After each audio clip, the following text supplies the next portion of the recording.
Guys, wow. Iloku engingakusho ukuthi nje wow. Let me hide my twins. Engingakusho nje ukuthi wow. Ngisaba ngisho le ndaba. Anibobona mayisaba kushiwo yimina ukuthi inzima. Hey guys, Musa Khawula, he's getting out of hand. I don't want to lie to you. He's getting out of hand and wow. Angazi nokuthi ngithini. Kune screenshot la lesi sila emva kwami. Mancane lamagama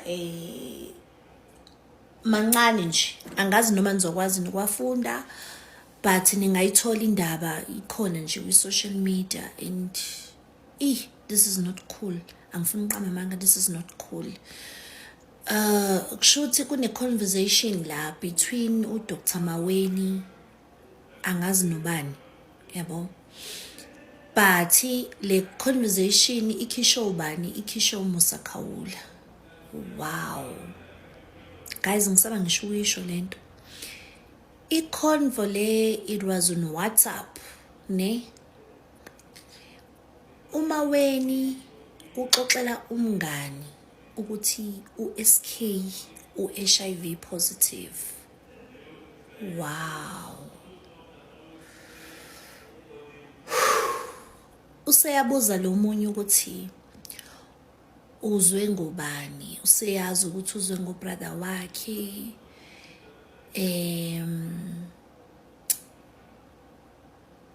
He tested for HIV for his upcoming role and results were positive for HIV, and that's why esekhaya manje, and who wants to work with Mr. Kof.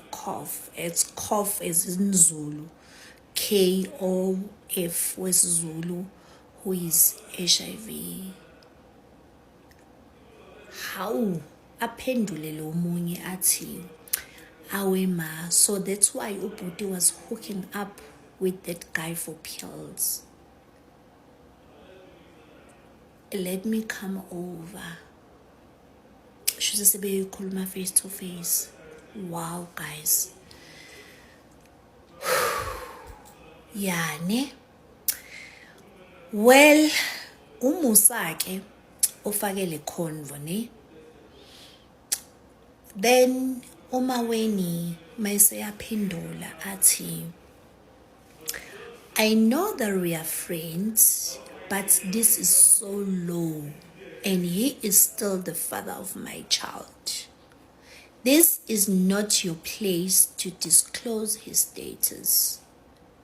He will be fine. It's not a death sentence, and may he find strength. Please delete the post. Guys, i-friendship ka Dr Maweni no Musa Khawula is at stake.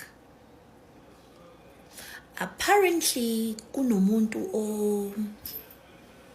okhiphile la kade ngifunda khona, kunomuntu okhiphile umgosi wathi the day bebedelela ngakhona usikhotheni beno ino bobathathu.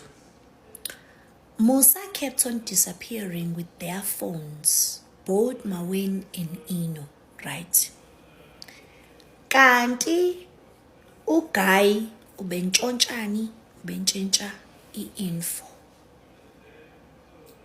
abanga emafoni nabo. Wow.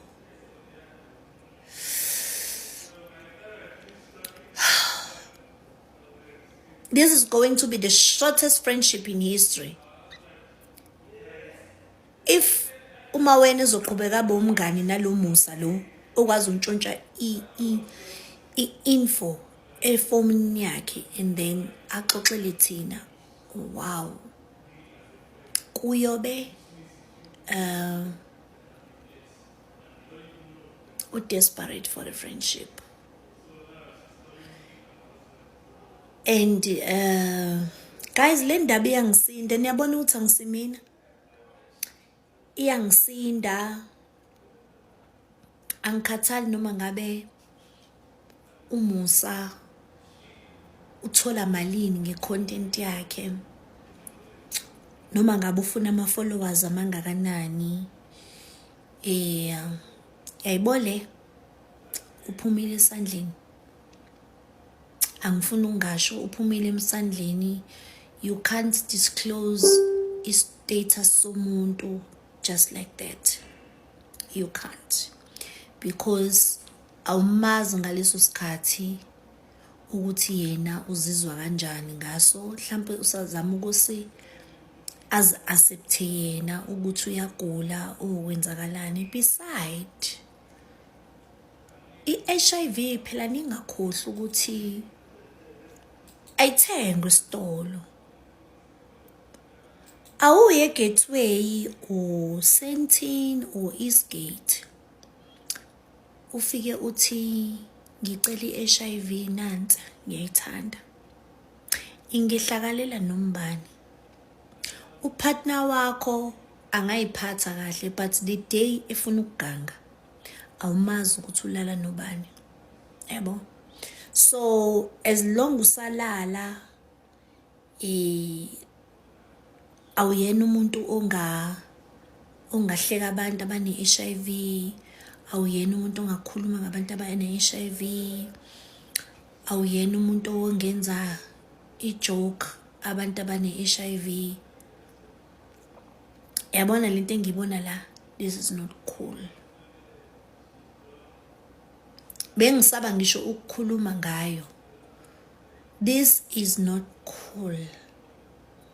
Sashonelwa ama-millions and millions abantu ngenxa ye-HIV. Sashonelwa abantu abasondelene nathi, ingane, parents, uncles, neighbors. So nje noma ngabe sifuna ukwenza i-joke, oyabona i-HIV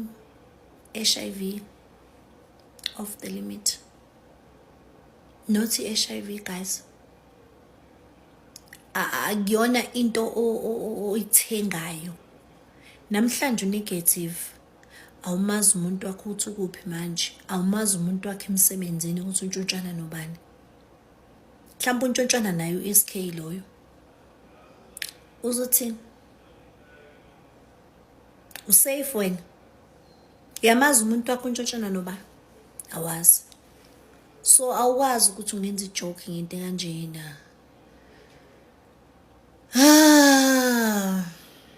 Guys, I'm very disappointed at Musa.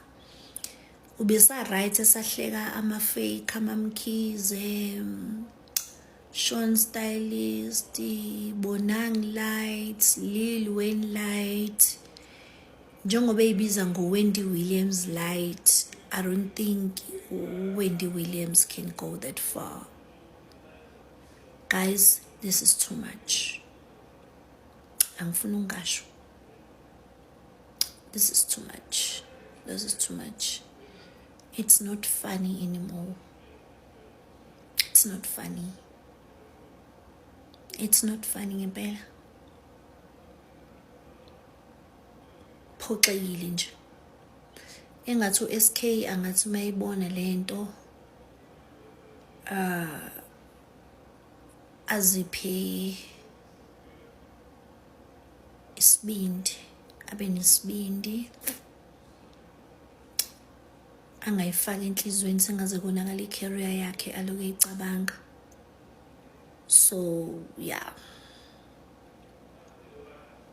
hleze vele kuthiwa abantu abasi-destroyayo abantu abaseduze wethu.